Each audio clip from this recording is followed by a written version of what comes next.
what happens in these multimedia texts is the producers of these texts need to think long and hard about how one sort of avenue for telling the story kind of complements or well, how it complements the story and the purposes of the narrative. So I want to talk a little bit about literacy, what it is, what it isn't, using Cody's video kind of as an anchor for discussion.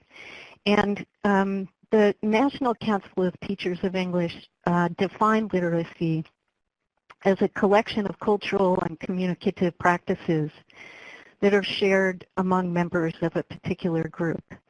And if we agree with that definition, it stands to reason that as a society, or as society and technology change, so does literacy.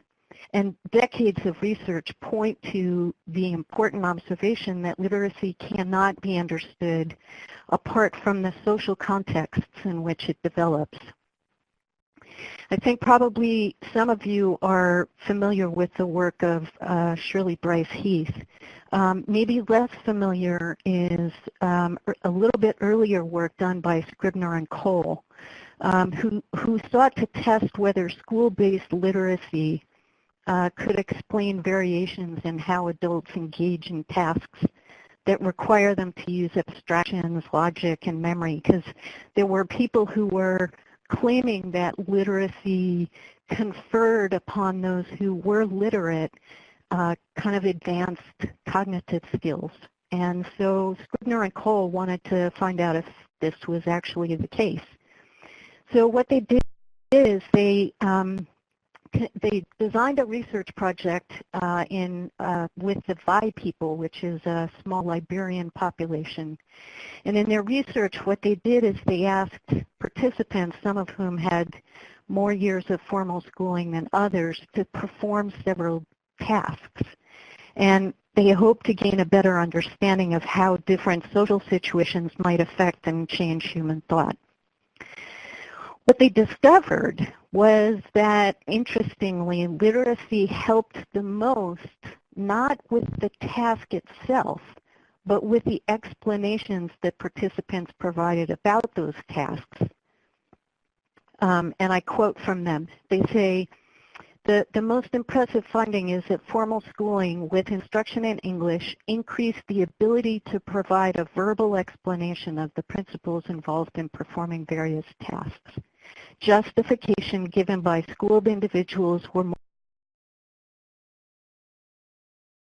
more taken by others.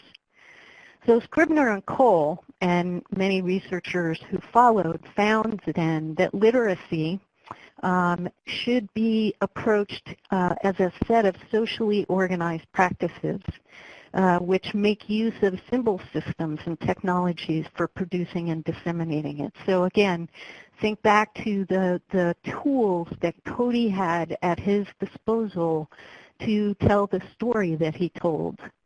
So fast forward to the early part of this century to a report authored by Biancarosa and Snow called Reading Next, which I'm sure you're all familiar with. According to that report, while our focus on increasing the numbers of third graders who read at grade level presents significant challenges, those challenges have sort of distracted us from perhaps the greater challenge of getting students to comprehension, reading to learn, and reading in the content areas. According to that and other more recent reports, literacy is more than just a set of discrete practices. Readers approach text with different stances, motivations, purposes, and expectations to form what O'Brien, Stewart, and Beach call a more ecological approach to conceiving of literacy that can begin to account for its situated nature.